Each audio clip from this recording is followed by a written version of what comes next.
My name's Grace. I'm a criminal defence solicitor and I work at a firm called Commons in London. We've organised this event in order to generate a discussion about the issues, legal and non-legal, that activists face who are criminalised, particularly in Bristol, but also generally, and to think about the kind of support that they need and the kind of support that's actually available to them, and how those two things might be brought closer together in Bristol. The idea is for it to be as interactive as possible. So although we're technically up here, the speakers, I appreciate that a lot of you know as much, if not more, about the things we'll be discussing tonight as us. And so we're encouraging lots of comments, not just questions, lots of interactions from the floor. And there's going to be a mic that we'll hand around for people when they want to speak. My job's to keep time, which is why I'll be looking down at my phone a lot. It's not because I'm bored. And make sure everyone gets a chance to speak. So if I interrupt anyone or hurry someone along, it will just be for that purpose and to keep the discussion on point. Maybe if you want to speak, try and raise your hand. Obviously, that's not always possible when it's an exciting discussion going on. And if you want to be recorded, then you're going to need the mic in your hand. If you don't want to be recorded, and it's ongoing consent, so if you end up saying something you think, actually, I don't want that to be recorded, if you just come to me at the end and say that, and I will note that down and personally make sure that you don't appear in any recording, we'll just cut it out, okay? So please don't worry about that. You can introduce yourself before you speak and say what organisation you're associated with or not, totally up to you. And finally, I will just introduce our speakers and briefly what they're going to talk about, and then hand over to my colleague Hussein. Hussein is going to speak first. He is a solicitor, also at Commons, and he will be introducing the topics generally, so the issues facing activists in Bristol, but then also encouraging a bit of a discussion about access to legal representation, but in maybe slightly more radical ways than we're used to thinking about. So not just how to get a lawyer, but what do you actually want from a lawyer? What is the most important thing to achieve from a criminal case? Is it a not guilty verdict, or is it maybe something else that's also important? And do you even need a lawyer? So can you get those things without someone who's like a lawyer in the traditional sense? And then I'll hand over to Emily, who is a communications coordinator at Netpol. And Emily is going to talk us through a kind of short history or overview of how activists in Bristol are policed and how that's maybe changed in recent years. And then she'll encourage us to think about the impact both on the causes of activists, but also on the activists themselves as individuals, and how we might, and we are a law firm, so how we might legally push back a little bit against some of that harmful policing. We'll then hear from Sarah Ricker, who's on her way. She's a civil liberties solicitor at Dayton Pierce Glynn. I've written here based in Bristol, but I've just learned she's actually based in London, so that's incorrect. And she is going to speak about the relationship between legislation and activism, sometimes helpful, maybe sometimes unhelpful, and maybe encourage a bit of a reflective discussion around the Kill the Bill protests in Bristol, which I hope people will have things to say about.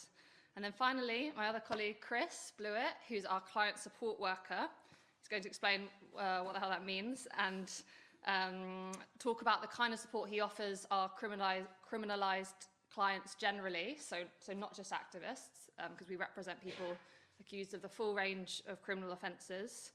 He's then going to talk a little bit about some of the presumptions that maybe apply to who becomes an activist and what kind of issues they have, and this idea that there's different types of criminal. And maybe push back a little at that. And then also, so when he talks about the kind of emotional and practical support he offers, is going to discuss some of the pros and cons of that being offered by a so-called professional versus people within that activist's actual community.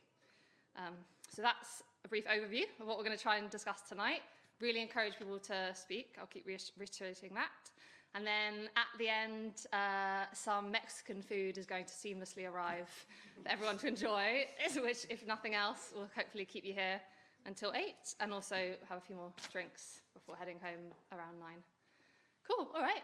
Zane, if I hand over to you. Thank you, Grace. And thanks to everyone for coming. It's really good to see some familiar faces and some new faces, which is good, so thank you. I will be looking at my phone as well, because I have made some very sparse notes on there, which I will need to look at points. But I am not going to make this into a lecture on law, which I assume people will be relieved to hear. But Grace touched on the fact that I'd imagine most people in this room know how the changes in the law have been affecting people and how they've been making things worse for a number of different communities, which all share certain things in common in that they are criminalised by the state and in many cases disproportionately from other sections of society. And of course the PCSC, but the Police Crime Sentencing and Courts Act now, hi, do sit down, we've only just started. This is Sarah Rick, the famous Sarah I introduced you earlier. Apologies for being there, really sorry. No, we just started. You just missed me saying that I'm not going to make this into a lecture on law or the PCSC Act, but that I think is a crystallisation of many of these issues that have been building up for a while, and some people here may have memory of.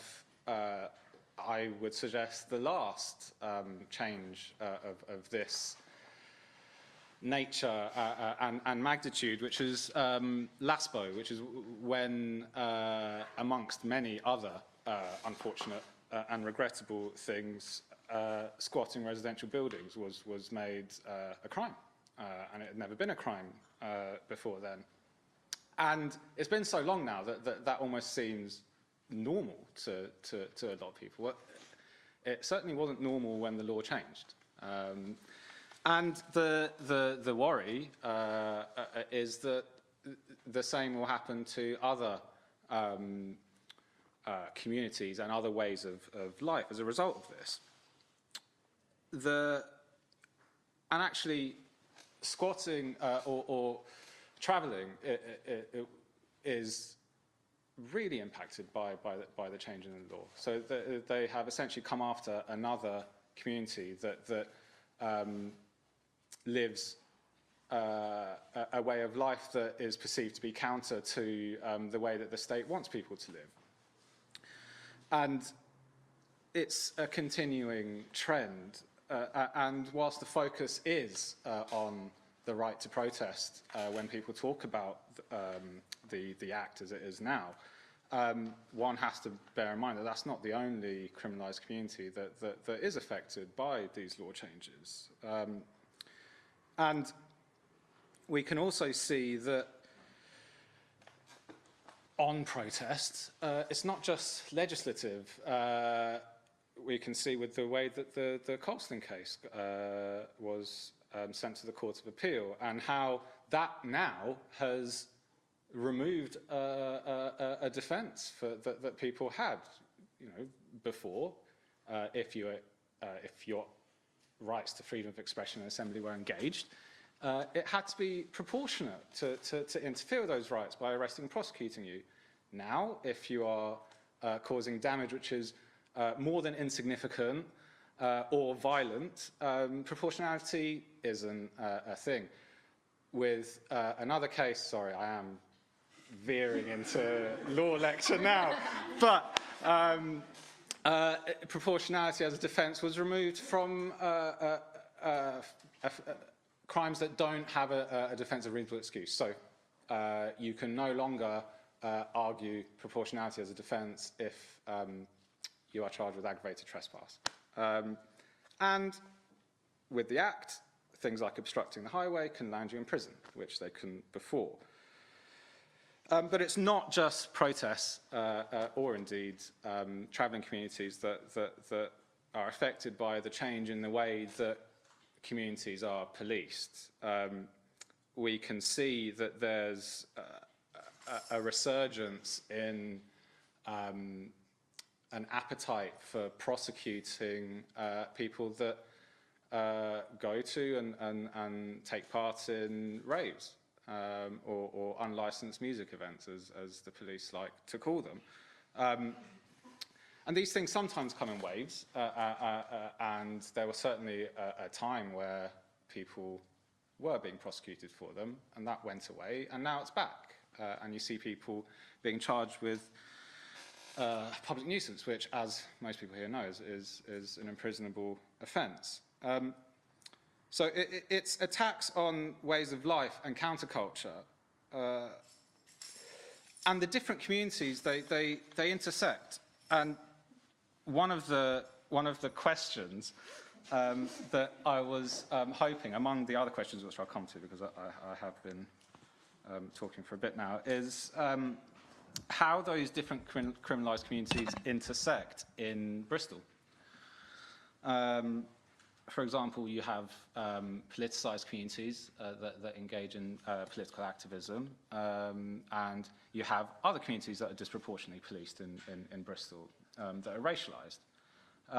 And I mean, a question for me is how or if those different communities intersect and interact with each other and help each other enough or not, as it is, and if not, what can be done to change that.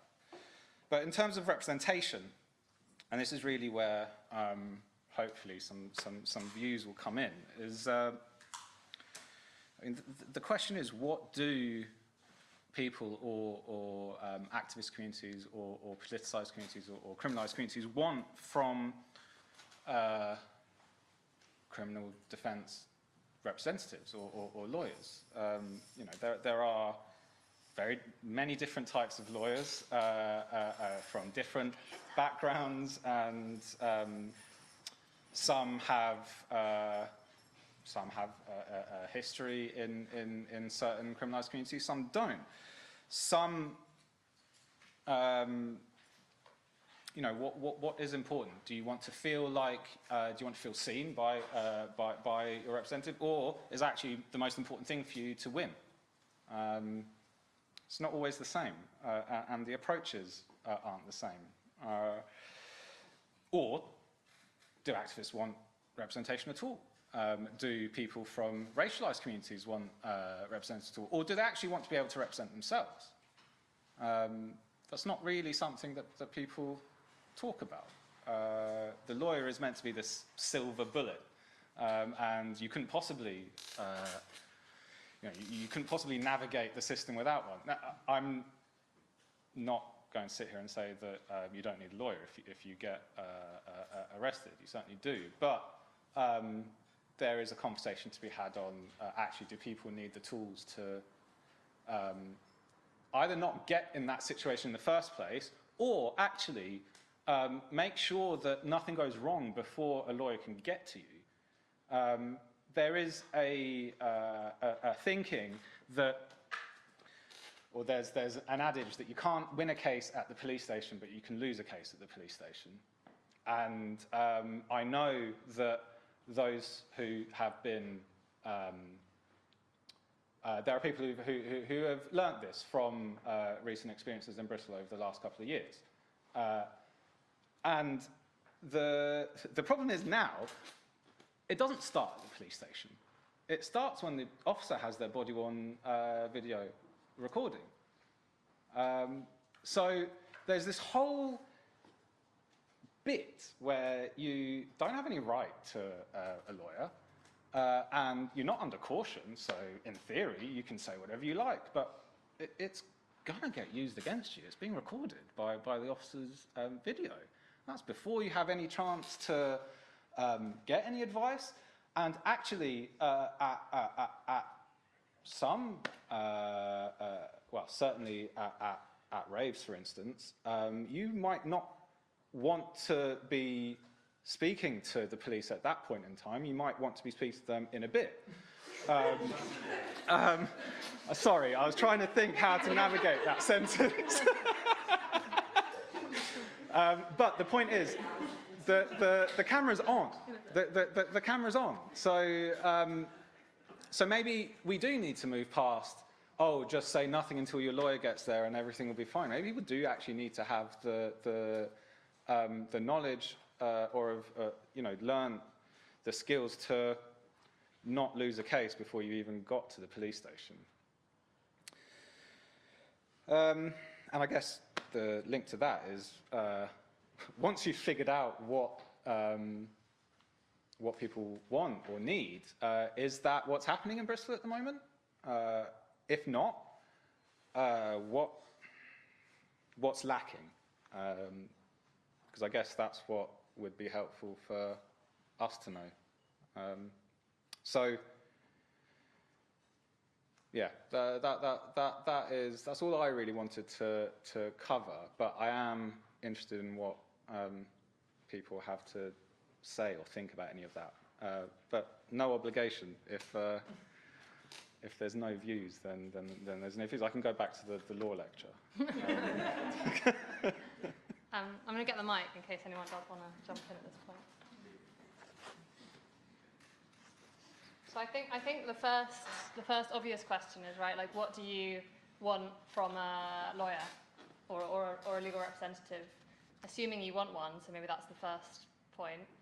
I'm not suggesting that any of you are involved or not involved in criminal cases. I think this question can be answered abstractly or based on lived experience, but is the most important thing to get a not guilty, to win the case? Or are there other things that are important in legal representative, like being from where you're from, or where the activist is from, having certain identities and similar in the same, sharing experiences, being empathetic, things like that? All of them. No, you said all of them. Would we found not guilty, but also be heard and feel like your lawyer's on your side to some extent? I don't know, like, if I was being represented by someone, I'd find it difficult to imagine. You know, I'd want to feel like they were representing, I don't know how to say this, I wouldn't want them to be representing a fascist the next day. Yeah. That might be how I would feel.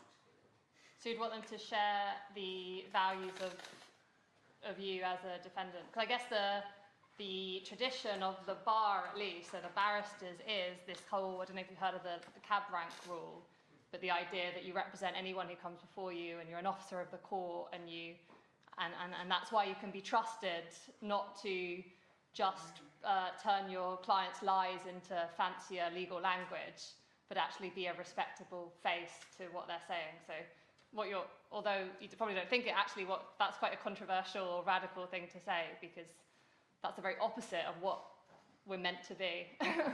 It's all on your side in that way. Does anyone want to come back on that, or any thoughts? I think there's a huge as long as I don't have to put this on, that's fine. I think there's a huge case about etymology, right? And etymology. So the use of language is not common to all. And when in courts have got their own different language. So different people, all walks of life, all intersect at that point. So from a neighbor who's developing their property, who's arguing with the next door neighbor about the lighting, now it's more of an architectural thing, but then, it needs a little bit of legal support. To a young person whose parents were not born here, who's now been caught up in crime, he's nearly about to lose his rights to remain because he's in prison.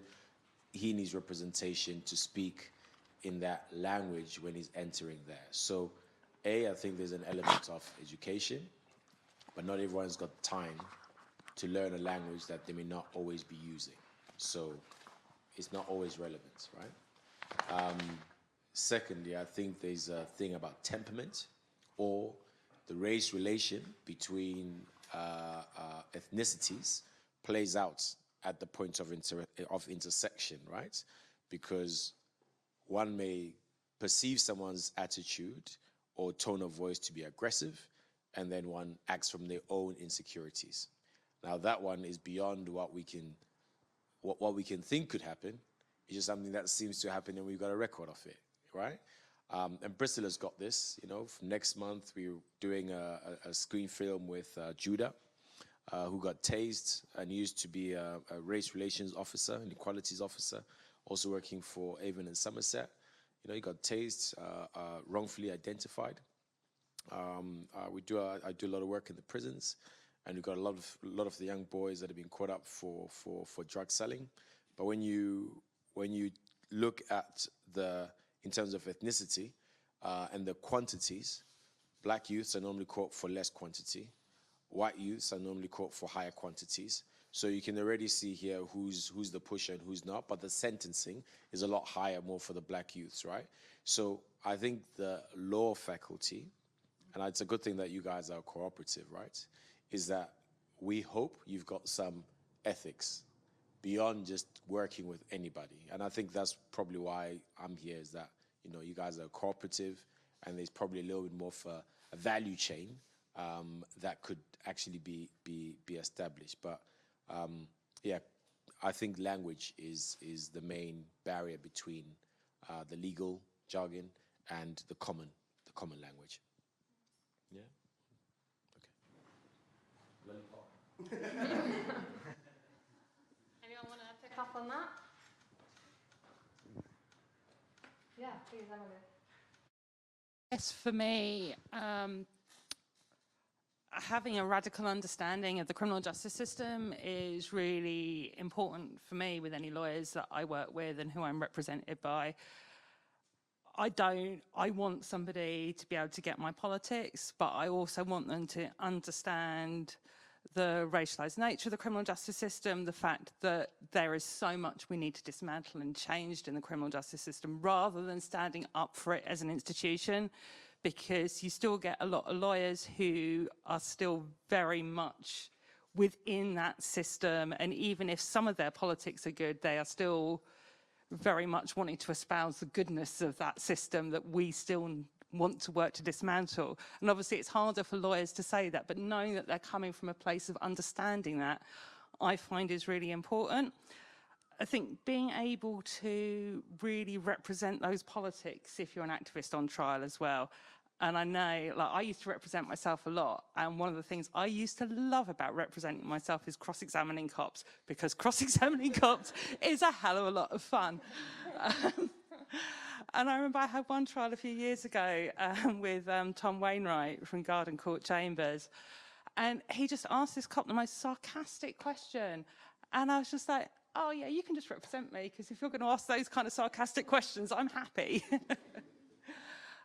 But yeah, it is, and about understanding that often that political element needs to come out in the campaigning stuff around trials as well, that it's not, it comes down to that individual choice and that informed consent of the person that is on trial about how they want to use that case. And for some people that might not be at all, and they might not want to take that risk. But for the people who do want to take that risk, having a defence team that understand that campaigning element that goes alongside defence work, I think is also really important. One thing that we've discussed a little bit at Commons is the role of the police station representative. So to represent someone in a court, you need to go to law school or do the GDL and do various training. But actually, the route into representing people in the police station is much simpler. I don't need to go into the specifics of it, but you don't need to be a lawyer by education or training. You do a kind of course attached to a law firm. And so I think the pool of potential people who could represent a police station is actually pretty broad, and it could very much be something that people do alongside jobs in whatever, music, architecture, you name it, anything. So it's not like a fully fleshed idea we have, but I think that could be an interesting space to test out a little bit, this idea of like the lawyer-client divide. Yeah. No, I mean your actual legal representative can be anyone who's a qualified police station representative. And to qualify as a police station representative, you need to pass a test. It's not that hard to pass if you do a bit of study. You don't have to go to any school for it. And then you do you observe 2 police stations, you do 2 under observation, and then you write up a portfolio and you do a like, you know, oral language GCSE test. You do like something a bit like that. So it is a process and it has to be attached to a firm, but it doesn't require you to go to law school. And so, yeah, I just think it would be interesting if more people pick that up. And also, you obviously then don't have to do it all the time or represent all different types of crimes. You don't think, oh God, if I do that, then I have to represent someone charged with murder and I'll fall totally out of my depth. You can just pick and choose. And so if you were to become a kind of expert in protest law, you could just be on hand. Anyway, it's not a fully fledged idea, but I think it's an interesting potential space for this. Do you want to say something? Can I just, Please, yeah. I think I can probably just. Oh, yeah. You both touched on, well, you touched on the language that's used and the fact that sometimes people could just do with some help understanding the terms and the way that things are put across. And you touched on how lawyers sometimes have misplaced faith in the criminal justice system to solve everything. Actually, what, in my view, especially in cases of the sort that we're talking about, to be able to approach them in the right way, you have to accept or recognize the limitations of the criminal justice system. It's not, the language isn't an accident, it's by design. It's by design. It's not meant to help us. It's not meant to help people from ethnic minorities, people who've come from families who have a different first language, people who come from a class background that doesn't lend itself to going to nice schools to learn the way that these things are argued. That's by design. It's by design. And the changes in the law that I was talking about, and the way that they, for instance, they reinforce or show us the truth that the law is there to protect capital, property. Use Colston as an example.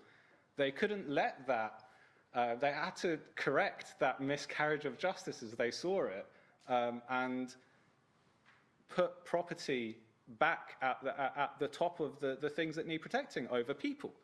And the sooner people come to terms with that, the sooner you can start to push back against it and do something about it. That sort of tailed off without a point, but there we are.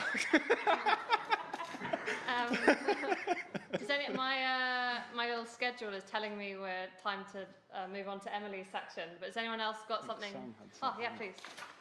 I think you're asking what people are looking for from lawyers, and I just think that especially in the initial stages of when a crime, you're a suspect or you're on police bail or you've just been arrested, a lot of people are just looking for real support, especially in things like deciphering the process of what is actually going on with all these like obscure language terms. You're not exactly sure how the legal process works.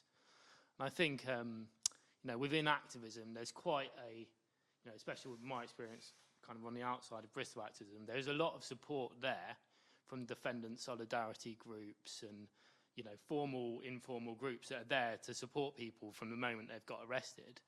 Whereas particularly within some of the other marginalised groups you're talking about, whether they're ethnic minorities, the rave community, traveller community, there isn't that same support network there to a great extent. Maybe more so for travellers, I think. There's a lot of groups, but especially when you're talking about, you know, the expansion of recruitment of police station representatives. I think that's an interesting idea in working with people from minority groups, traveller groups, rave groups, as well as the activist circles, to actually be like, okay, we want to encourage people within those groups to understand at least a literal understanding of those initial stages of the legal system, because a lot of people are just like, you know, they're scared, they don't know what's going on, it's totally confusing because, yeah, they might have come into brief contact with police and the legal system, but they might not have been arrested or charged. And so, yeah, you know, you guys are ultimately, or lawyers are ultimately on the clock and not necessarily able to provide that level of support just because, you know, you have to charge at some point for it. Whereas those more informal groups, I think it's really important to build links with as law firms and encourage them within, you know, a wide variety of minority groups, so that people, when they're arrested, have someone they can turn to without it necessarily even being the lawyer, to be like, well, I don't understand this, what's going on, you know, and get that support. I've got a question, which I'm not expecting you to be able to answer, but if anyone can assist with this.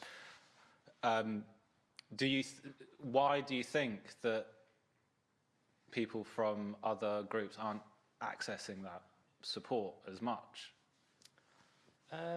Sorry, I'll put you on the spot. It's hard to say there, for me, but... from, you know, not being from yeah, a minority group, but certainly I think activism is a long tradition of, you know, that is what it's based around, is you're going to come into contact with the legal system quite quickly, you're going to need support, and it just has that history and tradition, whereas within other groups, you know, there's a wide variety of reasons, and I couldn't put it down to one.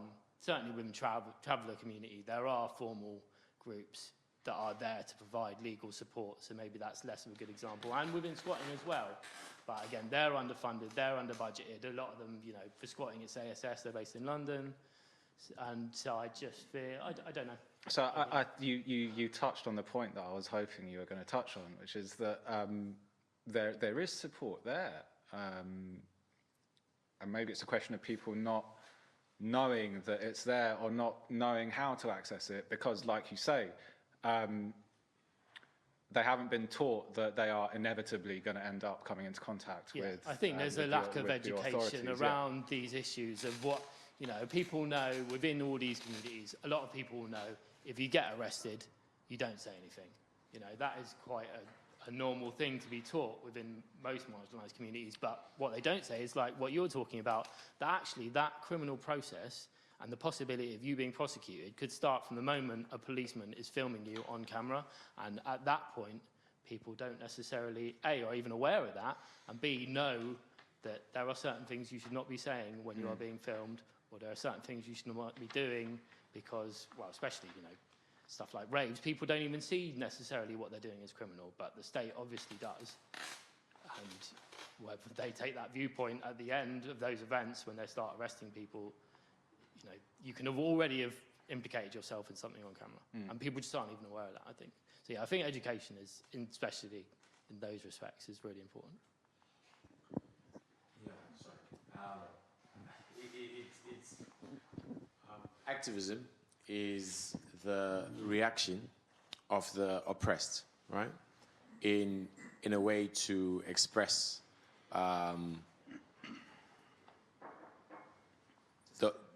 discontent of any one or many issues, okay? When you look at service provision in Bristol, and we work with, you know, I work with about 200 entrepreneurs. We work with majority of the minority-led communities in the Southwest. You hardly find very sustainable Black-led or minority-led or lived experience-led organizations that are dealing with the causes that they're affected by, okay? Because A, maybe it's a class issue in terms of the employment and hierarchiness of that employment and senior leadership team, that they always want to be supporting someone with the immigration issue, but once that person has solved the immigration issue and you know that they're a highly qualified person, you don't actually bring them onto your board or give them a higher salary, you still keep them there, right? But you're meant to be supporting. So I think there's a bit of exploitism within the activism scenery still, that exploitism creates the environment where the people that need the support don't normally reach out because they feel it's going to be very tokenistic. And when they feel it's going to be tokenistic, it's because they've seen it, they've heard it, and it hasn't changed. Where organizations are not diverse by the people that have already been through their services, how else do you think they can influence another to say this organization works? Bristol is full of that. It is absolutely full of that. So how do organizations then, how do individuals reach or engage with these organizations?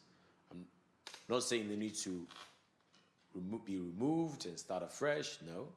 They just need to start diversifying and increasing the lived experience with the economic brackets, with the translation, multiple languages. You've got Ukraine communities, you've got all Syrian, Iran, but are they in the organizations? No. They're just brought in as interpreters, okay? So there is a serious exploitation within the industry, and it continues this thing that is within Bristol of devaluing minority-led communities in any form of knowledge, academia, experience, anything is completely deemed, right?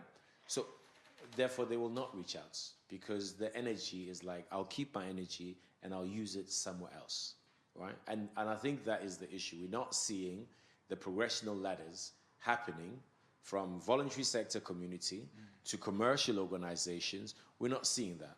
Like the thing that you just mentioned about, that could be an internship for a lot of law firms, just to go and empower communities about people that could do a lot of those police, what do you call them? Police station rep, Police station reps. Easily done, right? As an organization, I've already hosted 102 internships from colleges, universities, and so forth. So if I'm able to do it, and all these law firms in Bristol are not, then it is them not wanting to actually deal with specific issues that continue to earn them specific income. So there is the economics within this activism and the politics within it that is consistently undermining the economic ladder of growing success within black and minoritized entrepreneurship. The procurement side of Bristol or the UK is less than 3% minority-led organizations are in procurement. So if they're not getting all the large contracts, then how could they be at the front of supporting their communities in the way that they have the lived experience to say, we've got 50 people that have gone through what you've gone through in modern day slavery or this, this is the best way to do it. Because their approach is a bit more authentic. It is not a book scripted approach. They're gonna be very human-centric in how they are actually communicating with someone, right? And in that, there's a bit more honesty than there is in someone who's coming in a book form that you got to do this, and that. But that other person is not 100% comprehending it. I'm saying this because I was illegal in this country for 10 years, right? And you find all these systems that will put you, go there, go there, go there, go there, go there, go there. And eventually you have to sort it out yourself, right? Because they're all making something. So by not addressing the economic situation and by not increasing representation, I think then it's harder to expect communities to want to reach out to these organizations. And equally, the communities, when they try and build and grow and so forth, they don't get the representation of the boards coming to them, because people then saying, it's an Iranian organization, they only want to be Iranian. Or it's a black organization, they only want to be black. But when it's a white organization, they want the diversity, but it's not the other way around. So why is it that you have a lot of white community feeling that they can't join black organizations, but yet they want black individuals to join their organization?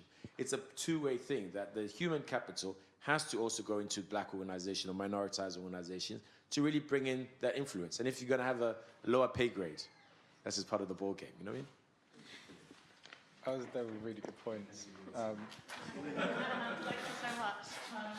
I think we better move on now to, I'd like to move on now to Emily's section. I don't know, does it matter if she uses this or that?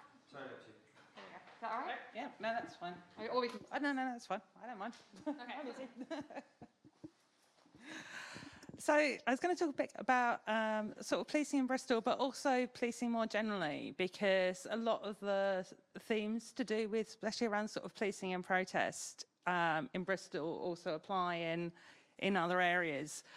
But the one thing that Bristol has is a history of uprising and resistance, which has impacted the policing here. And I think certainly with the uprising on the 21st of March, with the Kill the Bill protests and what followed, there was a huge amount of revenge policing, and the violence that we're seeing from the police actually outdid the violence that we see in a lot of places. And I've seen a lot of violent policing over the years, but like what was happening in Bristol with sort of people being bladed and beaten when they were just sort of sitting on the floor was kind of even out there, even for violent policing. So I think that is one of the things that Avon and Somerset really do specialise in here. But what the police do here and what they do everywhere is very much about controlling dissent. And Hussein mentioned it earlier about this sort of corporate interests. It's protecting those corporate interests. Activism is targeting those economic interests, the interests of business, the interests of the government. And so there is a constant need to crush dissent. There isn't, we're not talking about trying to encourage people to protest or respecting people's rights to protest. The whole narrative is around crushing that right to dissent and why people are out on the streets. And one of the big ways in which the police here and across the country are doing that is through surveillance. And it's interesting, we were talking about body-worn footage earlier, because again, that's one of those things that are brought in that's supposed to mean more accountability for the cops, but actually just means more shit for people on the streets because of the amount of footage that they're generating. And when you've got a police force that is obsessed with surveillance, when you look at the databases that they hold on activists and the amount of information that they're getting, then it becomes quite sinister and chilling with the amount of evidence that they can get from their body-worn footage. And the same with their monitoring of social media, the same with the monitoring of live stream and sort of everything else that's sort of put out there. And we've got a real climate at the moment. I think at the moment it's probably the worst. So I've been involved in stuff since I was 14, and I think it's probably the worst that I've ever seen things in terms of criminalisation and attitudes towards protesters. And we've got it with the Police Crime Sentencing and Courts Act, we've got it with the Public Order Bill that's coming up, we've got it with the increased use of injunctions, we've got it with the fact that there's more people in prison for activism now than at any other time that I can remember other than the poll tax. There's been a real shift in how we look at protest and the whole language that's used around protest. So we've got continually, whether it's Priti Patel, Suella Braverman, talking about protesters as a mob, as extremists. And we've lost that distinction, and I don't think it's a helpful distinction, and I don't want to go down a non-violence, non-violent debate. And I don't think there's a helpful distinction in terms of, politically, in terms of non-violence and violence. But at the same time, we've got a government that is happy to talk about people sitting in a road as if they are a violent mob, and we have to consider that and that impact.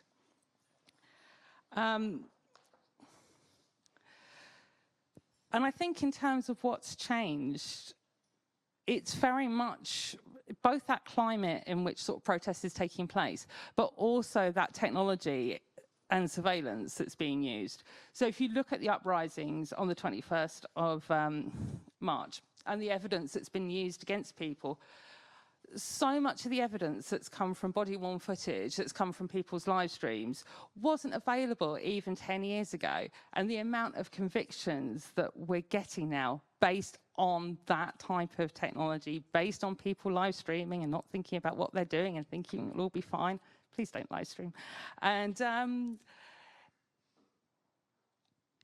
you go back to even the 2011 riots, the student demos and stuff like that. The body of evidence wasn't there to convict people in the same way that it has been there for the uprisings here. And that is something, as activists and anyone going out on the streets really, really needs to think about, and we really need to sort of have these conversations about surveillance, how we use social media, what information goes out there.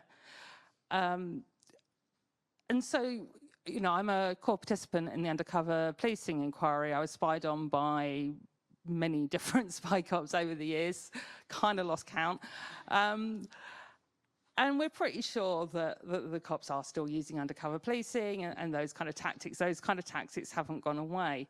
But the reality is a lot of the information that undercover police used to only be able to get by coming into our social spaces, by coming to the pub with us, they now get from our social media. We put so much stuff out there on a daily basis. And we know that the police invest loads of money in data mining software to pull apart those patterns and, you know, and to track who knows who, you know, and where those networks are and to sort of get that data. So I think in terms of sort of surveillance and the level of information that the police can hold on us and obtain on us easily, it is something that's really changed. And I think being aware of that body-worn footage is really, really important, and how we deal with that. And I think that's a really, really sort of big point. In terms of the impact of what's happening, there's the impact of the Police Crime and Sentencing Courts Act. I don't think we're really in a position to say what that impact is going to be yet, because we haven't got to the point of sort of sentencing.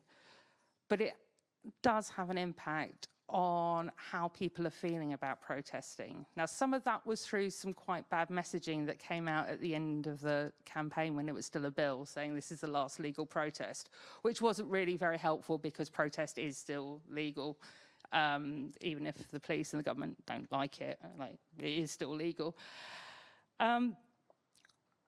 But you can't deny that for something like someone getting involved for the first time, think, oh, I'll go sit in a road or something. And it's like, it used to be, you know, a slap on the wrist. You know, I used to say when I used to do legal briefings for things, it's like the equivalent of getting a speeding fine if you get done for highway obstruction. But now if you, if you think, oh, you can get 6 months for sitting in a road, that's going to impact what choices people make in terms of what actions that they can take. And that's for people who've got the luxury and privilege of choosing whether they're taking action in the first place. And then there's a whole other sort of scenario and group of people that have to think about, who are just angry about things, who might be going out on the streets for the first time, who don't know about the PCSC Act, who don't know all this legal stuff, but will find that their rights to protest have been seriously curtailed and could end up then facing charges and possibly imprisonment for offences that either didn't exist or were a sort of slap on the wrist sort of type offences just a few months ago. And I think we will start to see an impact through that. But I'd also say that the flip side of that is resistance often comes through repression. And quite often when you have huge amounts of repression, that's when people start coming together. That's when people start rising up. And the more links that we can make between different communities and anti-repression groups and people doing this work, the stronger and the better those campaigns will be. And we've seen it with things like, you know, like years ago, the Smash Edo campaign against the arms factory in Brighton. They had a film that was made about them, and they were trying to show it in lots of different places. And the police decided they didn't like that and started contacting venues and getting the film cancelled. But it made such a big fuss over something that it then ended up with so much more support for the campaign and more people going to Brighton and protesting in Brighton than we would have seen if the police hadn't got involved. So it's kind of finding those ways to use that repression to our advantage to sort of build these movements and actually sort of defend our right to dissent and sort of be out on the streets doing things. But I also don't want to underestimate the mental health impact, and I know we're going to sort of talk about this some more, But just sort of speaking from a person, from personally, I've had 2 breakdowns as a result of violence and harassment from the police. And the last one was in 2012, and for a number of years, I wasn't involved in politics at all. I had to completely sort of drop out of everything. And also realizing that I was able to do that from a really, really privileged position of being a white woman, that I could just sort of disappear off the radar a hell of a lot more than anyone from a racialized community, because I could go out on the streets and not be affected by the police in that way, and I could just walk away.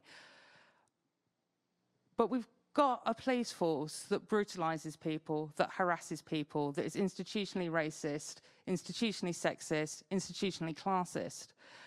And if you're facing that every day, whether that's in your community or whether it's through protests, that has an impact. It starts wearing you down. With my experiences, we used to have what was called harassment-style policing. And this was perpetrated by the forward intelligence teams, who were police officers whose job literally was to harass people off the streets. And that's how the former Home Secretary Jackie Smith, Labour, lovely Labour, they're nice policing, described them. And they followed me into my dreams. That I used to go to protests and I would be followed really up close. Sometimes like my partner couldn't walk next to me. Lots of sort of in-your-face photography, arbitrary arrests, arbitrary stop and searches, getting beaten up by them, and it just spiraled. And there's only so much you can take. And there's a really interesting question regarding mental health and policing, because if we had a government policy of beating people up to the point and causing physical harm and torturing people physically to the point where they wouldn't go on a protest anymore, then there would be a big outcry.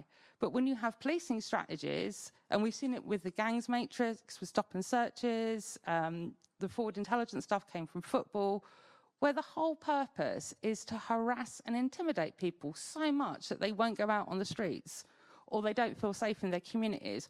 What are we saying about what we allow our police to do to our mental health? And why is that not as much of an issue as anything that they do to us physically? So we talk about parity of esteem with physical and mental health, but that doesn't always exist when we talk about policing as well.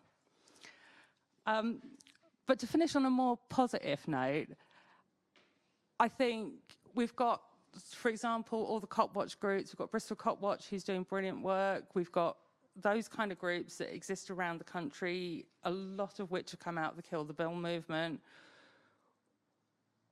We've got solid anti-repression networks. We are doing this work. We are making a difference with this work. And I think the more that, as I was saying before, that we can build this collective solidarity, we can find different ways to work together, and we can find different ways of sort of taking this forward. I'm not all doom and gloom about it. I think there is potential for resistance here. There is potential for building something out of it. And there's potential as well, and one of the things that I think has been really positive that's come out of the Kill the Bill movement is to have these conversations about policing and the role that the police have in our society. That when we've got a police force that's so broken, it's beyond reform. Let's have these conversations about what we mean by restorative justice, what we mean about having a society that isn't based around criminalisation. And I think these are the positive things that come out of this repression and some of the work that we can be doing and building on.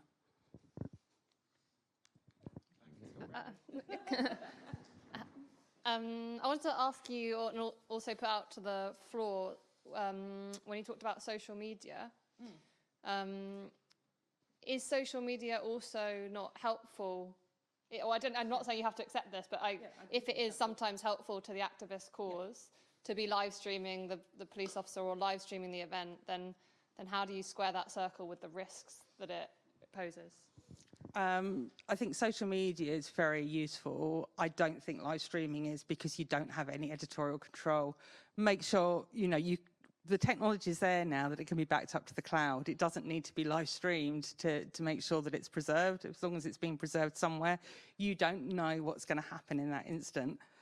And I mean, if you look at the events on the 21st of March, if you look at the footage from earlier in the day where the police are trying to show who knows each other, you don't know what's going to happen. You don't know what's going to kick off. You know, and we saw with Bristol, you know, it's the police that cause those problems. You could be on a nice fluffy demo and suddenly things change. And you don't know that. So don't put stuff out where you've got no editorial control. And social media as a tool is really useful. It's just being careful and mindful about how you use it, in my opinion. It's kind of taking precautions if you're using an activist account, you know, not tagging people in photographs. You know, it's sort of some basic stuff, but just not giving the cops all the keys to everything all the time. Did anyone else want to say anything? Can I just make a point on social media and live streaming? I'm actually going to replace your chair while you're doing that. 'Cause it's squeaky My squeaky chair. Sorry, I keep moving back and forward as well. I'm sure it'll get edited out. Sorry, you're saying. No,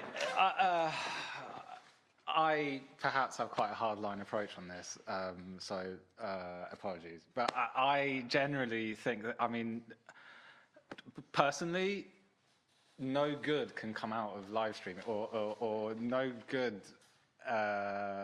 usually comes out of live streaming. And the problem with social media is people do not treat it as... So if you're having a conversation with some friends in the pub, and there was a uniformed officer sat on the next table, you might think about what you're saying. People don't view their public social media profiles as that. That's what it is. So if you are saying, posting, tagging, anyone who, if you wouldn't be comfortable doing that, knowing, you know, with that you've got officers on your friends list that are watching it, then why are you doing it? Because what are you putting in place to stop that from happening? I have a bee in my bonnet about reckless social media use, so I just had to get that out. It wasn't a question, it was a rant. It's also welcome. Rant's also welcome. I had something else to say earlier, but I've forgotten it in the midst of your rant. It's gone. It happens. Does anyone want to? So this is the part of the evening where we're talking a little bit about policing in Bristol in particular. So if anyone wants to talk to that, now's the time. Or if not, we'll yeah, please go. I might not be totally correct, but is Andy Marsh the top guy in Bristol now? And is he also the main guy in teaching other police forces the best practice? And does that then shine a light on Bristol's practice and it being like the best practice? And does that affect how they're doing it? I'm not entirely sure. I can't remember if Andy Marsh has just left or not. I'd have to look that up. No, I couldn't tell you, sorry. Cheers. Is there something Just on that, I don't have an answer, sorry. But I'm not sure that, or if, and I don't know if they are, but if... He's the head of the College of Policing. Mm. So That's the who one he that is. issues all the guidance. Well, You know, so yeah, I mean, there is something in that. If Avon and Somerset are now an example to other police forces, well, they certainly weren't after Colston, and that's actually one of the things that led to the way that the police acted in March last year. do you mean how they kind of allowed it to happen? The Home I find Secretary. that, as someone who knows nothing about it, I find it really confusing that the news at the time was the police saying, kind of like they almost seemed like they were being a bit reasonable, if that's all right to say, like in that particular news report, and then suddenly, like next thing I know, there's the. Like, so what am I missing? Amount of government pressure. Yeah. Okay. There was a huge amount of pressure from the Home Office and outrage from the state that the police hadn't acted and taken action to stop Colston being taken down. And so when we talk about sort of revenge policing with 21st of March and what happened that week, very much sort of around the fact they got such a hard time from the government over what happened with Colston. I think Bristol Police have always very much been as well. There's a Do you wanna certain get that element of microphone? liberal pride, so that when the statue of Colston was being chucked in the harbour, it's one thing, and then from my experience, 10 years living here, as soon as you are in conflict with them, if you're attacking a police station or is there a direct threat to them, as soon as there is a serious public order issue, they are very harsh, very quick, very violent. So I think there's always been a bit of a, from my experience, there's always been a bit of a, two sides to it that they have in the past, certainly, and certainly before Andy Marsh took over, prided themselves on being a liberal police force, but they are a well-equipped, well-trained, well-funded urban police force. So on the other hand of that, if there's ever a public order situation, then they are very quick to resort to violence and to put people off messing with them in that respect, So I think that's a large, what you're seeing between the disparity between those two events, coupled with obviously the Home Office was so public about giving them a hard time about just letting that happen, Yeah. There was, I think I'm probably not quite right, but I think they were one of the police forces to sign up like the Stonewall Diversity Champions thing first. So it's kind of like this mix of liberal values or liberal they've always versus extreme violence. Yeah, exactly. Before they were always very public about their liberal values, and I think now in the last few years we're potentially seeing, with the rise in public order issues, legislation, and the growing upset within society, we're seeing a much more hardline edge emerge, and whether that will continue or not, we shall see. I couldn't agree more. That's essentially, well, maybe I'm pessimistic, but I think that is the new normal in Bristol now. Yeah. And there are some in the room who no doubt will remember Avon and Somerset being one of the last police forces to tolerate raves. To allow them. To allow them. And it came from the top. That's not the case anymore. So there has been a marked shift, not just after Colston, it was already happening. But it seems that was the straw that broke the camel's back for the state. Interesting. Yeah, I think Andy Marsh was brought in as a more politically hardline chief superintendent after the last one resigned, because he was much more well known for a more tolerant attitude toward things like raves, other things, travel sites, that kind of thing. Yeah, just that also there is a different sort of culture in the senior police and the rank and file, and it's a good job. It's a good job at all levels. It's a very protected job. It's very well paid. Loads of perks, cheap mortgages, all sorts of. I mean, it is incredible. They, they get these kind of deals. It's a. I know. One of my sisters has got her mate was a cop, and she just used to come out with. I mean, you couldn't make it up. I should have had a bloody recorder on. I just used to let her talk. She was like a cliche of a cop. Anyway. And they used to go into shops with their warrant cards and go, you do discounts with the police, don't you? And so, of course, they say yes. So they get free booze, free food. I mean, it's just, anyway. So it's the culture is a terrible culture. They have got people who can slightly talk the talk at the higher end, who do the spiel and sound like, so they'll say the right thing, at the time of Black Lives Matter protests. I mean, I had a case...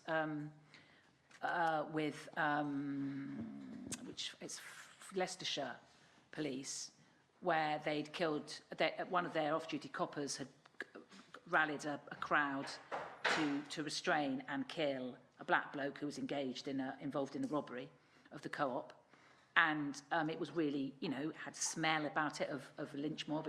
It was a very serious case, and you know, it just stank of racism. And then I can't remember how long after I was working on the case, that suddenly this statement comes out from Leicester Police about Black Lives Matter. And I was just thinking, you know, not that much, evidently. You know, they can talk the talk, but the culture, I mean, as we've seen from this stuff that's coming out, you know, you know, when, again, good old social media, when the cops are on social media, racist, completely openly racist, openly sexist, openly homophobic, I mean, you know, viciously so. So, you know, the culture, I mean, it's society, isn't it? This society reproduces that culture. And you know, it's, so I think they can talk that talk, but as we saw with Cressida Dick in the Met, you know, when she's got to stand by her geezers on the ground, she will stand by them. You know, she'll have their back. So, yeah, it's, you know, they speak with forked tongue. I think what you were going to talk about is quite lucrative, Sarah. I don't know, unless anyone else wants to come and stick on this. Fantastic segue. Yeah. Nicely done, nicely done. Like it, smooth.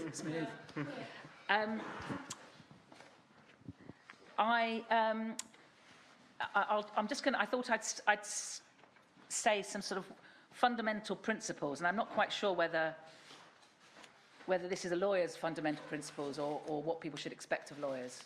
I don't think it's fundamental principles that are held by that many lawyers in reality, but anyway. So the first one, this is in relation to working with protesters. Fundamental principle number one is that we have no future without the right to protest. Without protest and without defending the right to protest. And by which I mean we literally have no, humanity has no future. You know, the environmental devastation, the great powers banging on the war drums now, you know, that the serious risk of nuclear confrontation between the great powers. And speaking out about that and talking about it in those terms gets you kicked out of the Labour Party, as we saw at the recent Labour Party conference. So I suppose actually I should have added "Don't trust the Labour Party."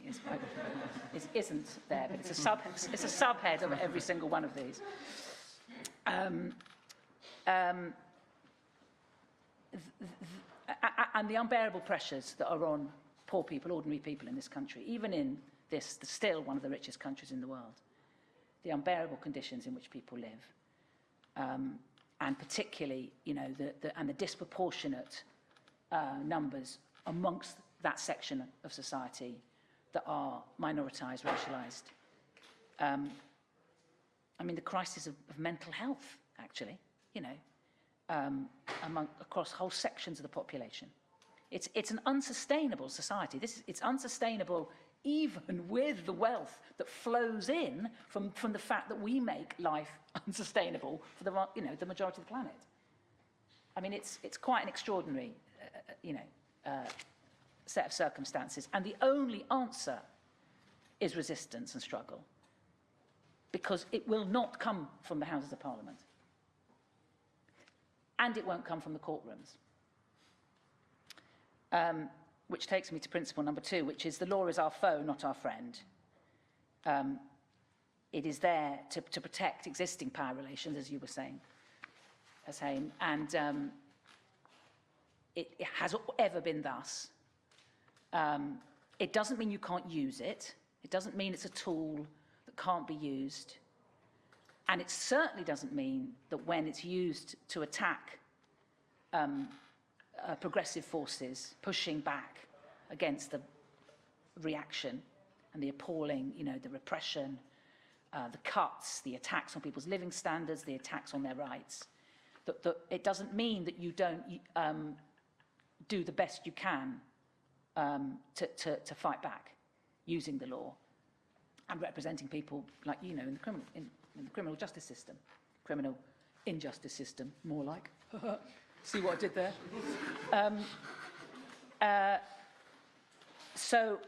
Number 3, that the rights won by previous generations have to be won again and again and again by the next generations.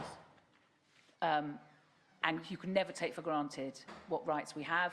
And if you don't use them, you lose them. And again, I mean, but there again comes that protesting is the key to defending the gains that we have. But also knowing the stories, you know, knowing the stories too about how I mean, it was interesting listening to people talk about the law. I hope people watched the programme about the Mangrove 9. Did people see that as part of the Small Axe series? And there's also a documentary about it. There's a really good documentary on, I think it's on the BBC at the moment, about the sort of Black Power struggle in the 70s, going up to the early 80s at the moment on you can get it on iPlayer. And that's got the real story. So it's got a bit about, you know, Darcus Howe. And so we're talking then, I mean, Darcus Howe, he was a qualified barrister. Oh, no, he wasn't qualified. I think he did the first year, I think. And then he got involved in activism, and he represented himself, you know, and as you saw in the dramatisation. So that was an example where some of the defendants had, you know, representation. As usual, the solicitors got written out of the story there. I think it was just the barristers. But at least it wasn't Emma Thompson being Gareth Peirce in the Court of Appeal in the name of the father, which is the other way around. The solicitor got to speak in the Court of Appeal. But anyway, yes, so he was an outstanding barrister. He was absolutely superb. He was a people's barrister through and through. And I'm pretty sure it was Gareth, actually. I'm pretty sure it was Gareth Peirce that represented them. And so, you know, that's the whole trend of kind of proper radical lawyering. That kind of tradition, you know, that lawyers, you know, should kind of connect up with and learn from and get inspiration from.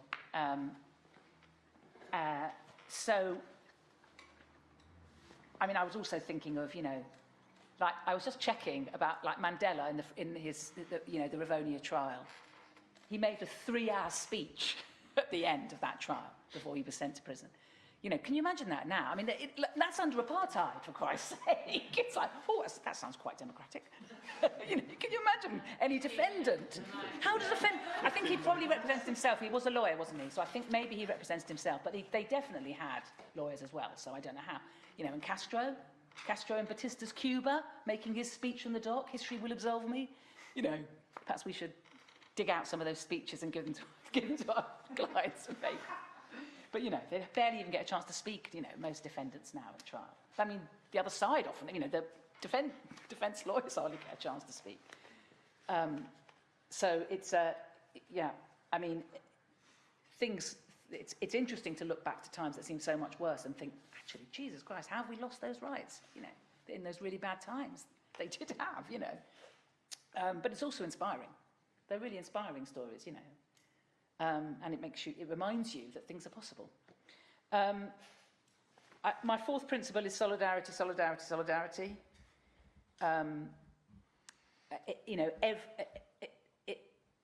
the rights won by one section of people who are under the cosh, you know, can be used and for the rights of others.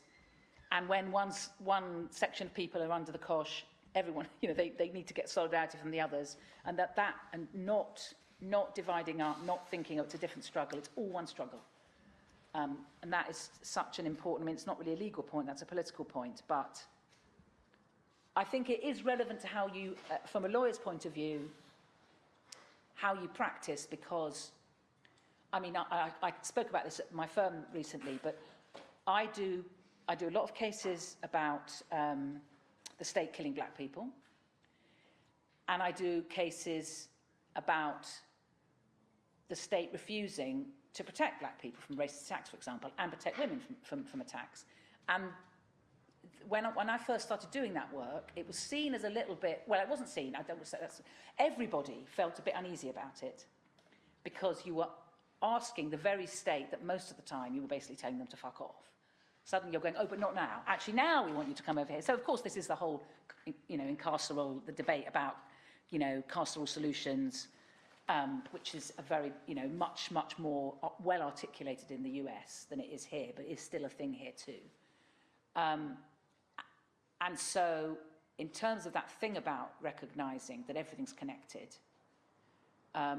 you know, doing those cases, you know, I think it's important that lawyers are always careful that they're not saying, oh, we need more powers, you need more powers. And, you know, you can't, it's not a sustainable position to have, and it's not right. They don't need more powers. They need to use the powers they have to protect people from criminal acts, which is what they're meant to do, and not use them to commit criminal acts, which is what they do. So actually, it's completely one struggle. But it can seem contradictory, and it needs to be done with care, because people do use some of those rights, some of the rights that have been won around the fact that the police do have legal obligations to respond to domestic violence, to respond to racist attacks and things. They use that to say, oh, bang that person up, you know, throw away the key, we need bigger sentencing powers, we need whatever, you know, and you never need that. They've always got loads of powers they can use. They don't need more of them. And my last thing is we ain't seen nothing yet, because it ain't going to get any better, is it? I mean, you know, it's the economy, the world economy is, you know, a surprise, surprise. It's a cyclical thing, and we are now in one of the great cyclical things of a depression, and it's going to, it's going to really matter that they hold on to stuff. You know, there's periods where they can go, okay, we can give people a bit of a slack here. We're not in that. We're moving into a period where there's no slack, and that's why they're accruing to themselves these powers, because they're getting tooled up. You know, and I'm not saying we get tooled up. Obviously, that as an officer of the court would not be appropriate of me to say that. Metaphorically tooled up. You know, because if they're getting serious about defending what they want to hold on to, we need to be serious about the fight back. On which point I'll come to the Bristol stuff. So the Bristol stuff, that's a funny way to put it. But so I've been working with Netpol, with Bristol Defendant Solidarity. Freya would have been here, but she's really ill. She's not. And with some families of people that have gone to jail for the 21st of March protests. And the stories are absolutely incredible. I mean, one of the parents that comes, both his children I mean, he hasn't got sentenced yet, but one of them's in jail, the other one's about to go to jail. You know, you know, how just an incredible thing. Just young people just going to a demo. The sentences are absolutely incredible. People are doing years. I mean, you know, manslaughter, most people do. Murder, people do 14 years. You know, you can get 7 years for manslaughter. You know, rape, look at the sentences. They're a joke, aren't they? Again, obviously slightly. I'm not saying people should, but you know what I mean. It is outrageous how sexual offences against women are treated. And they are serving sentences as if they had taken life, you know, or you know, they were a threat to life and civilization. It is absolutely disgusting. They're young people, lots of them on their first demo ever. And it's just it's shocking state of affairs. It's one of the terrible things is the whole thing around early pleas, you know, and that was used because they were young and inexperienced. I think early on, I mean, you'll know more about this than me, but I think early on they seemed to be getting lawyers that didn't know what they were doing, so they were. Oh, I mean, I'm speaking euphemistically. Maybe that's rubbish, but I know that's what the families feel. They feel they didn't get proper advice. They were scared, basically, into pleading guilty to. I know one of them her daughter pleaded guilty early on. In fact, I saw her, there was a demo earlier on my way here. I saw her. That's Heidi. You know Heidi? Yeah. Anyway. Heidi's daughter, and this is in the sort of public domain because it's been on a lot of, there's been some publicity about it. Not enough for Heidi's mum, so I'll give it a bit more publicity now. Mariella, she was, the judge who sentenced her accepted that she was assaulted by the police early on in the demo. There's a kind of, she's mixed heritage, and she's, you know, I don't know the details, but there's a concern that she was treated the way she was by the police, particularly because she's black. And she's just never experienced anything like that. And so as the day progressed, she just got more and more, fuck you bastards, you know. So she when they attacked, there was some resistance to the attack. And she's been done. She's pleaded to riot. She's doing 5 years, 7 years. I mean, it's just incredible. Her mum just cannot. She's tattooed. She's got a tattoo of Mariella now, hasn't she, on her? And she's done a video about it. But anyway, so we're trying to find. I mean, the law is pathetic in this kind of situation, but we are trying to just see what we can do. Just building up some kind of. I mean, for example, and this does sound. I'm almost embarrassed to say it because it's so pathetic in the face of what's happened. But, you know, to do some kind of, like a massive complaint, like a kind of, just build up a case that is about the violence, you know, to tell the story, really, the violence that started from the police, and to set that whole context. There was an all-party parliamentary group on policing. They did a report, which was sort of, you know, sets a bit of groundwork in terms of the factual story. The police thought it was unlawful. I don't know if I believe them. I don't know if they're using that as an excuse. But in a way, it's not an unhelpful thing for them to say, because it's almost conceding that they overreacted, which is not an unhelpful thing. But anyway, they've said that they did think it was unlawful. So there's a kind of smell about the whole thing, that they then police it thinking it's unlawful. There's clear evidence of violence. There's violence against journalists. There's obviously violence against the protesters themselves. And it's just like they're going like this. They're just going like that. In fact, my son was on demo, and he was saying that he was lying on, you know, sitting on near College Green. They were all just sitting across the road, and this copper was just going like this to him. Like this. So he's going, do something. And he just kept on, and he just, you know, fortunately he didn't get riled, but that's what they were doing. That is what they were doing all day. They were just going, and obviously some people kick off, don't they? So it was, you know, it's the police were the rioters. You know, that's the story, really. And possibly, you know, we can use Article 3, the prohibition on inhuman degrading treatment, because of some of the violence that was used by the police. And then we can say that together with the right to protest means that there needs to be some kind of some heightened investigation, and the complaint might be the first way in there. You know, it's a kind of pathetic response, really, and it's not anything like enough, but it's something that we could do. And sometimes you just got to use whatever little rubbish bits there are of the law just to go, no, we're not going away, Yeah, it's rubbish, but we're going to do it anyway. We're going to keep doing it. In fact, that's our version of kicking them, just that, isn't it? That's what we have to do, just be really annoying. For God's sake, are you still there? Yep. So that's, we're doing that. We possibly may have claims. Some people may have civil claims against the police, although just getting off doesn't mean you can automatically claim, you know. They're not easy cases. So we're going to carry on investigating that. Some people have got off since.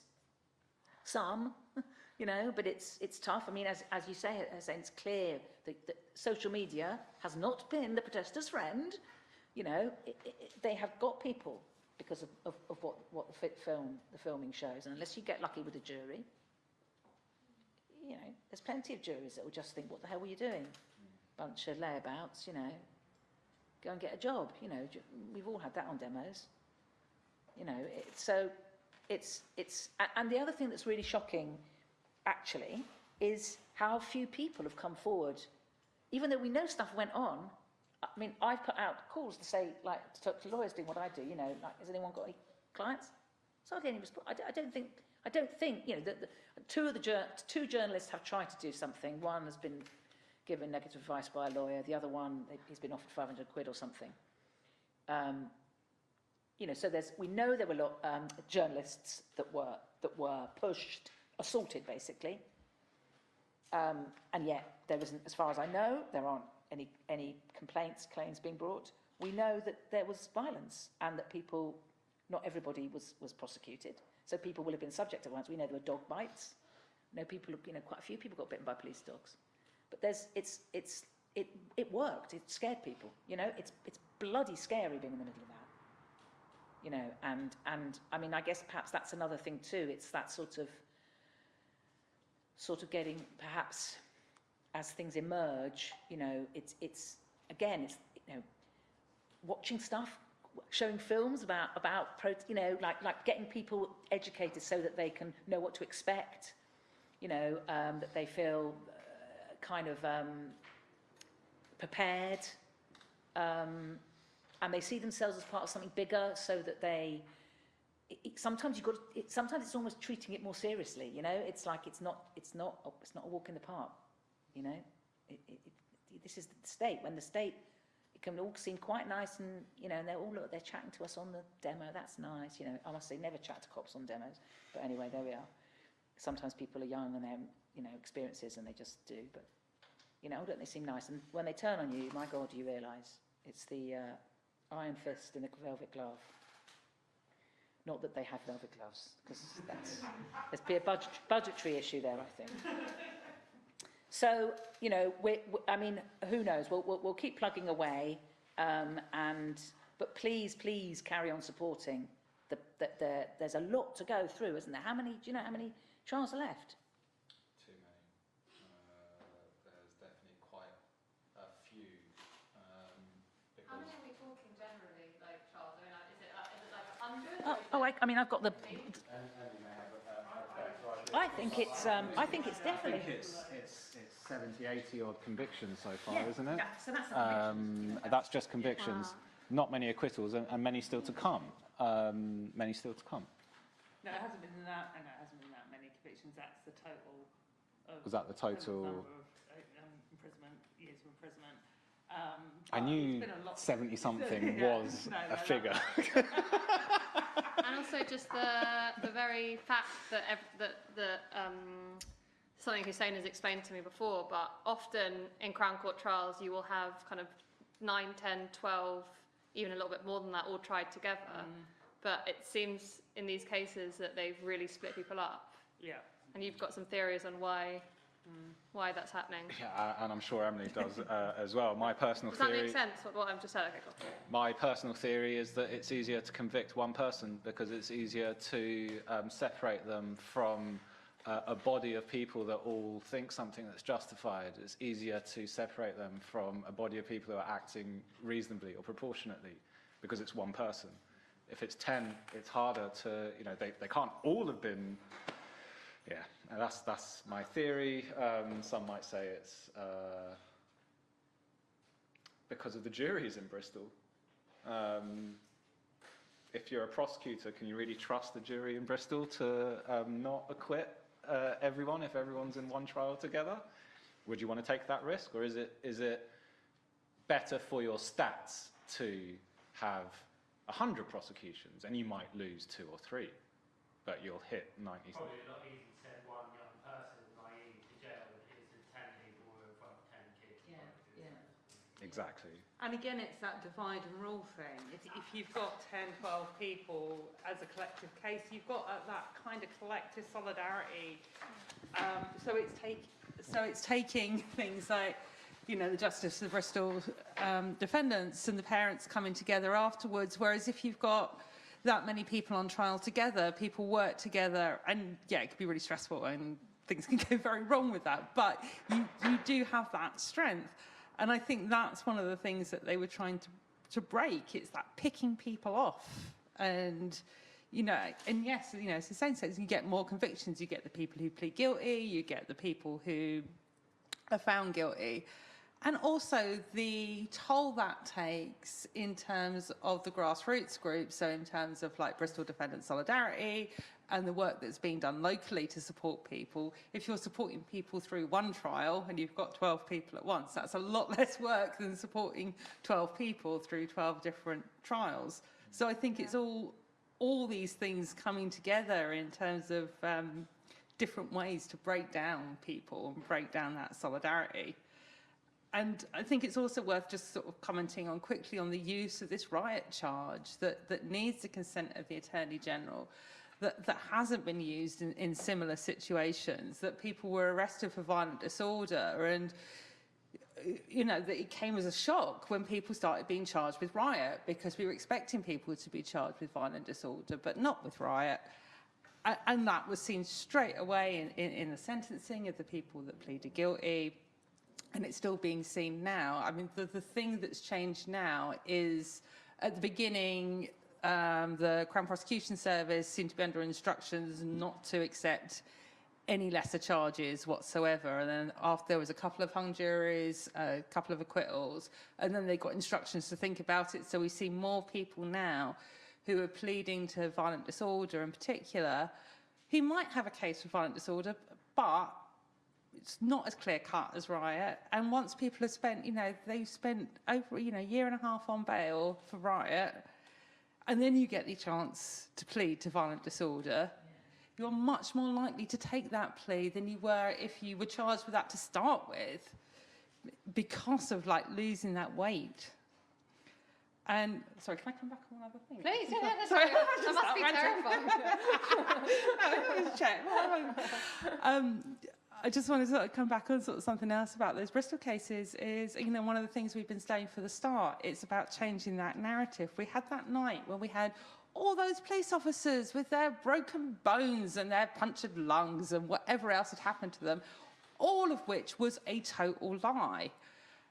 But that's a story that goes out in the tabloids. That's a story that gets splashed across the BBC.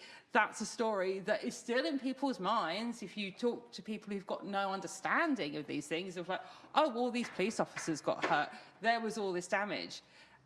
And finding ways to change that narrative and to have these conversations about police violence and to talk about the fact we have the right to defend ourselves against violent policing is one of the really important things that still needs to shift with this. And one of the unfortunate things, you know, like recently there's been like a load of programs on like the Brixton uprisings and sort of stuff like that.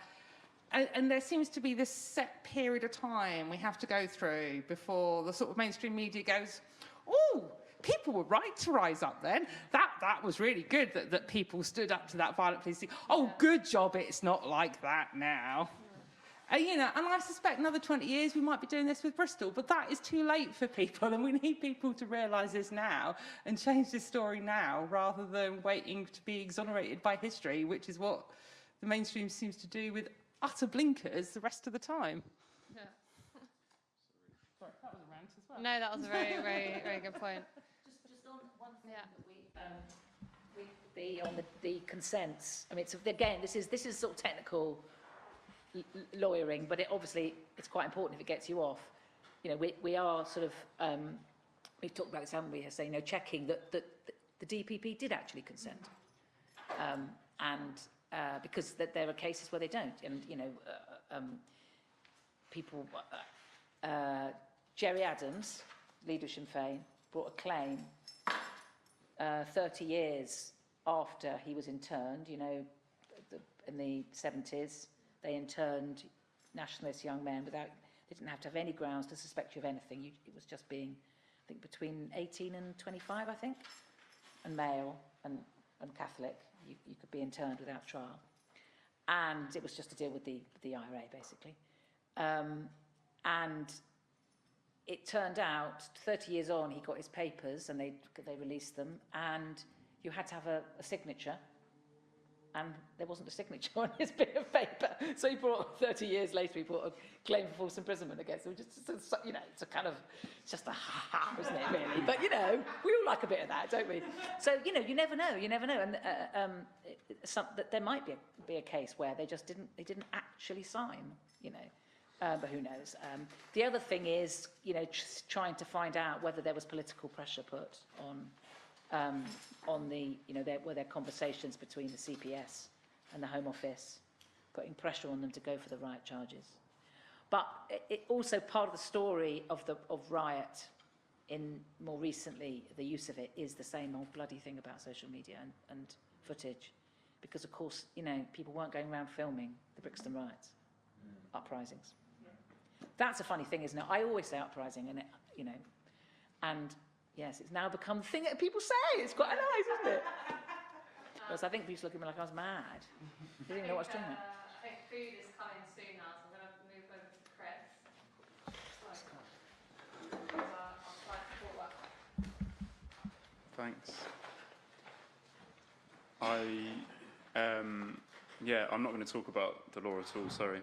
Well, I'll come into it a little bit, but basically I work alongside Grace and Hussein and others at Commons with no legal skills whatsoever, and provide kind of a wraparound support service, basically, for our clients. The point of which, I guess, is to kind of try and create a space for like a non-judgmental support system, obviously kind of inherently informed by the idea, as you guys have very well articulated now, that the criminal justice system like brings its own kind of harm and structural violence to everyone's life that it comes into contact with. And so really the point of me being around is that I try to get to know people that we're representing, build some plans together to try and support them through the period when they're going through those systems, but also beyond sometimes.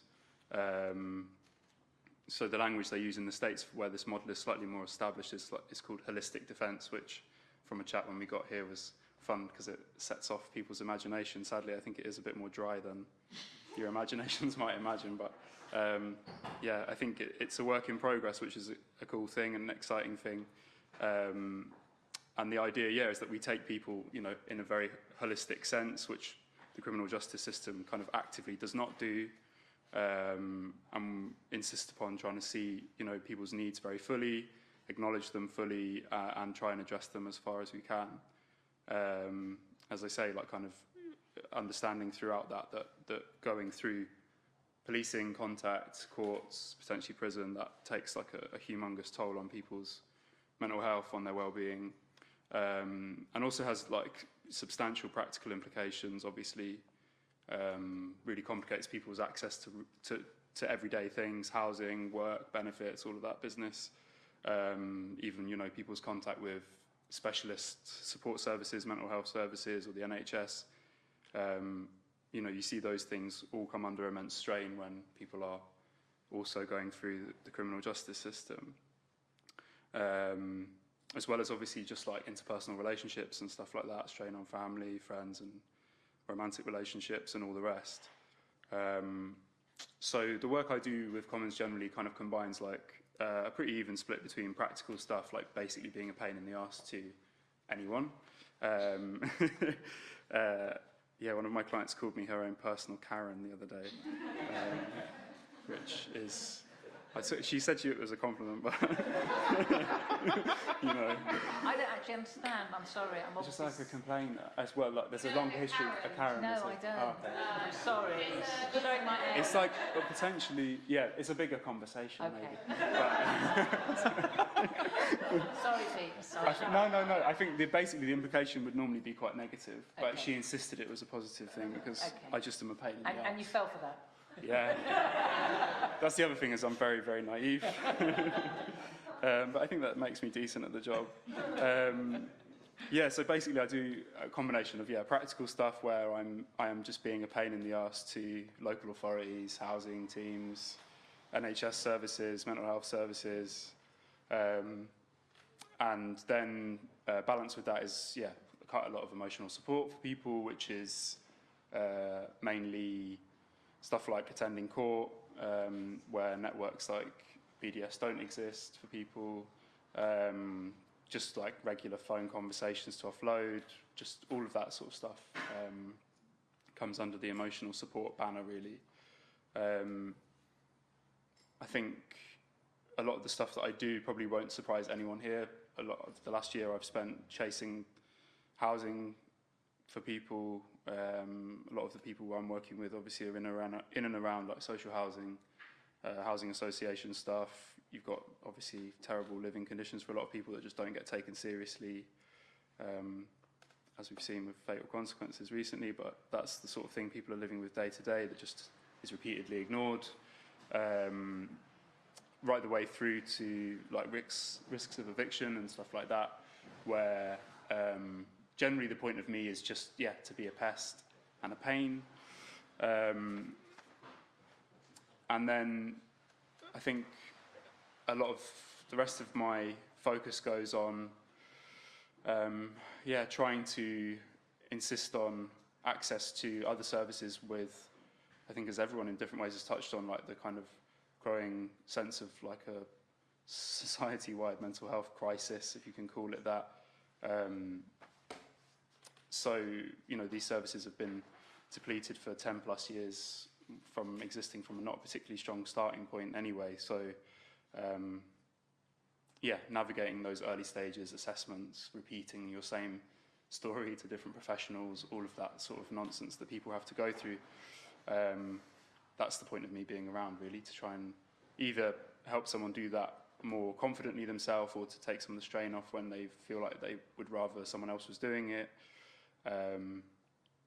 Yeah, and just to briefly touch on, I've supported some of the people we've represented in Bristol, and some people that would probably be coming under the banner of an activist. And I think it's interesting when I was chatting to Grace about preparing like some stuff to say today about, I think there is like a bit of a misconception probably that people getting arrested at a demo or something like that are not necessarily people who are also having insecure housing, don't know like how to navigate a PIP assessment, things like that. That's, you know, that's not been my experience. That's been a lot of the work that I've been doing with people in Bristol or people in London and across the place that we're working with. Like, you know, those issues exist throughout. I think, like, yeah, as I said just now, like, you know, we've had 12 odd years of austerity.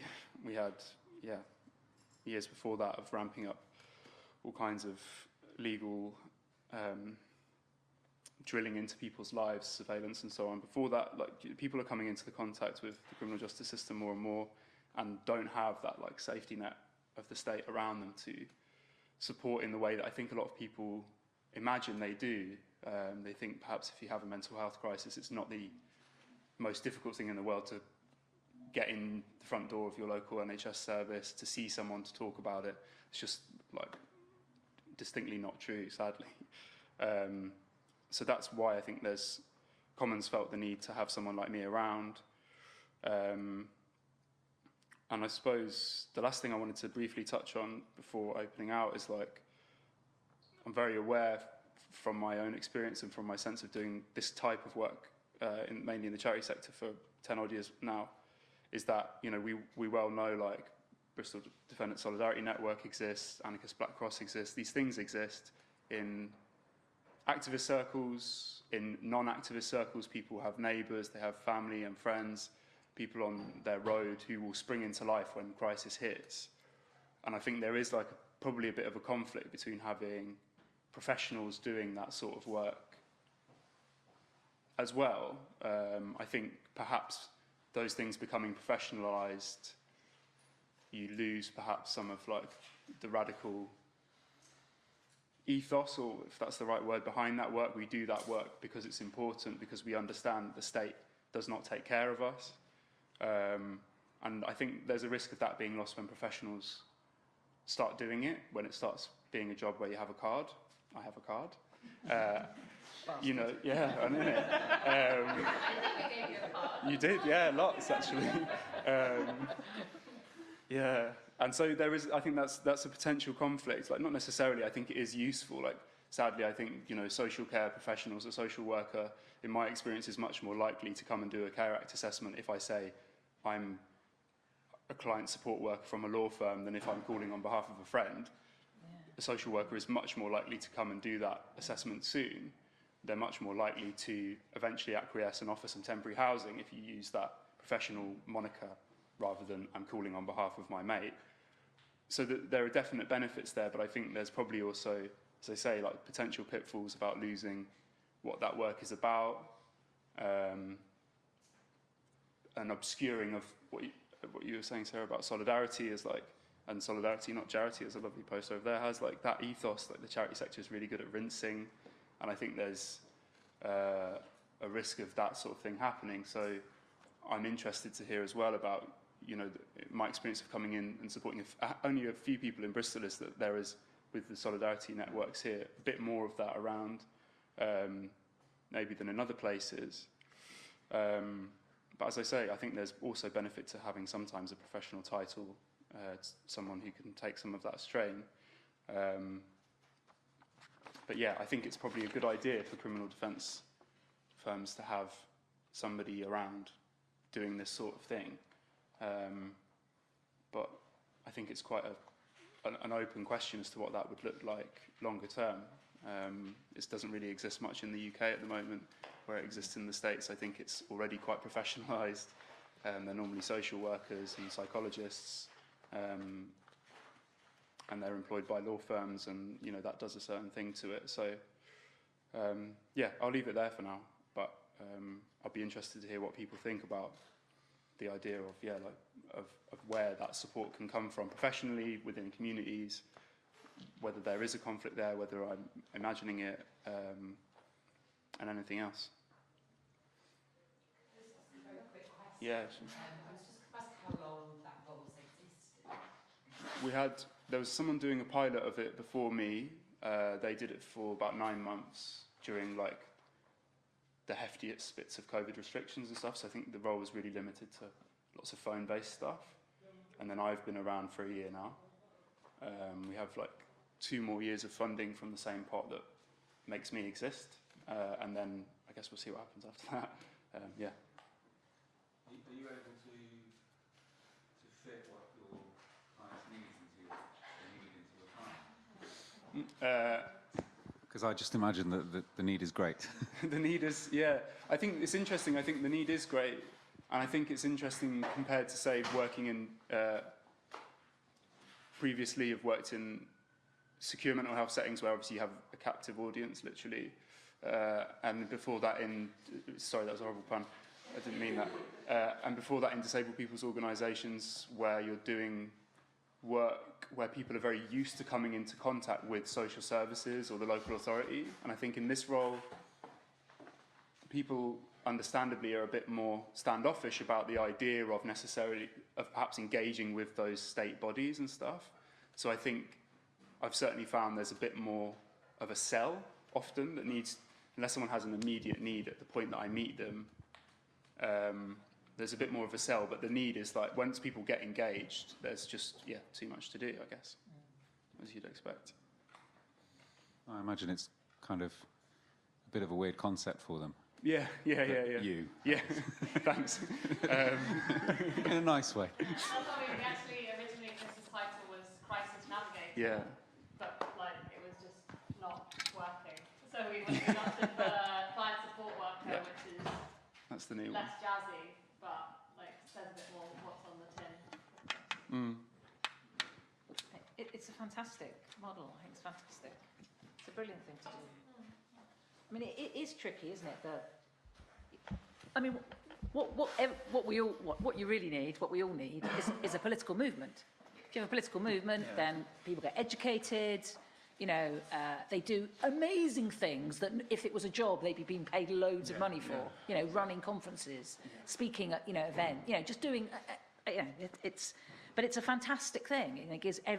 It's suddenly everyone's about 5 times as strong as they would be when they're just on their own. But you know, it's very hard to kind of work out what it is that suddenly leads to that moment where that becomes a possibility. And I think it's difficult because, like, for example, speaking about the police reps, on the one hand, it's fantastic if that can be a way for, first of all, you know, it'd be easier to get somehow into the legal profession, first of all, and also, yeah, to be sort of more representative of the people who are in the police stations. But also, actually, that used to be a qualified lawyer's job. It's a really important job. You know, there's a risk that it's just a cheapening and a de-skilling of what actually is I mean, like you said, you know, my God, you can lose a case in the police station. And actually, there's an interesting thing, I don't know if this is your experience, but even when I was stopping doing criminal stuff, I used to do, you know, in my day, everyone did everything, you know. So we did criminal law. But and I've heard from colleagues, I don't think this is your experience, that people are going, well, I don't want to go to the police station in the evenings, you know, because I've got a life. You know, and that's a real challenge, actually, that people, a lot of people, we haven't really talked about that, about the problem of lawyers, the problem of the law culture, that, you know, it's, people do it to have quite a nice life, to earn a reasonable amount of money, and you know, and you get bought off. And you don't want to go to the police station. So it's a tricky one because, you know, really people should have the best possible representation when they're in the police station. But obviously, you know, then it becomes a thing of the elite, and, you know, so it's a difficult one to answer. I did want to say one thing, which was how unbelievably amazing Bristol Defendant Solidarity have been in relation to the Bristol. I mean, it's really moving, what the dedication, the time it takes, like you were saying about how, you know, having to do trial after trial after trial. It's absolutely incredible. And like, you know, so, have you, you know, we're trying to work out what's going on in the cases. We're trying to work out if there's challenges we can bring. Because we have been thinking about some kind of Strasbourg thing. I mean, whether that would work, getting to Strasbourg to get to European Court around the around the decision to use riot, and have they, given that it requires a consent from the DPP, could you say that there was a failure adequately to balance the right to protest in the making? You know, what's the guidance like? You know, is the guidance adequate? You know, it's some kind of creative way to try and shine a light on the criminalisation with an extremely serious, I mean, criminalising at the top end of what the criminal justice system can throw at you, the right to protest. So we were talking about that, and they've got, you know, they've got notes, every single trial, they've got all the notes. I mean, it's just incredible. It's incredible. You know, it's like a dream for you know, of what they would be. So I guess, in a way, that's partly talking about what we're talking about, isn't it? That's what, you know, well, you mentioned that here in Bristol.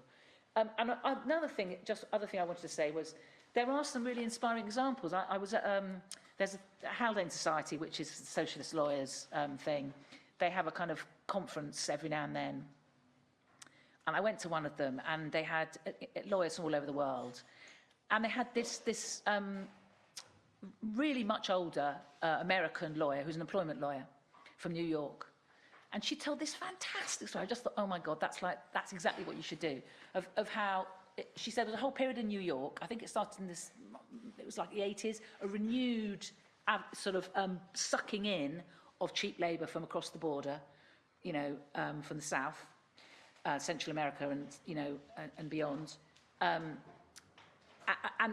the restaurants ran on this ununionised, unbelievably, outrageously exploited migrant labour, all of whom were undocumented, so they could pay them anything, you know, and they would take it because they couldn't complain. So they started doing cases. They started doing employment cases about the right to unionise, but they every Saturday, as well as doing the cases, they had a school for the people they represented. They taught them labour history in the US and across the world. Then they taught them the law. And they completely, I mean, that is like my dream model of being a lawyer. You know, that's just fantastic, isn't it? And then you go, you know, do it yourself, you know, and we're here if you need us, you know. I mean, that's just superb. So there are kind of amazing models out there. But I think it's brilliant that Commons, you know, have kind of spotted that thing and that you play that role. I think that's a fantastic, it's how it should be. So all credit to you all for that. I think what you said about equipping people with the knowledge to fight for their rights is actually quite feasible. Within the organisation I work in, the BSWN, we're trying to do the similar thing with housing rights, because there is a housing crisis right now. So we're working with organisations to teach them how to teach other people within the service communities to protect their own rights. Do you think it's transferable to things like employment law, or, you know, protecting yourself against unjust detention by a police officer? I think when you're up against the armed bit of the state, I think you probably, it's tricky, isn't it? I think the risks are so great. I'm not saying you couldn't, but I mean, you know, it would need thinking through, wouldn't it? Like is that because the stakes are so high? But absolutely, and it's brilliant to do that kind of thing. I mean, I was also thinking of examples of that. But I think that the Law Centre network started in the 30s with just doing advice, just clinics for people, and also doing training. You know, it was, and of course there was a big working class movement then. So you know, you had people going who were learning through struggle, educating themselves through struggle, and yeah. So I mean, that is definitely the ideal model, isn't it? That you're not just, you know, it's not just a professional thing and, oh, you signed, you know, have you got legal aid? Oh, we can't help you then. You know, it's actually part of, it's a wider thing that we're contributing to, and that you're empowering people and giving them, you know, it's agency, it's empowerment, all of those things. And then when you really need it, there definitely are times where you just do need a lawyer, and that's okay. You know, as long as the lawyers know their place. You know, lawyers always think it's about them, you know. Are you suggesting that it's not?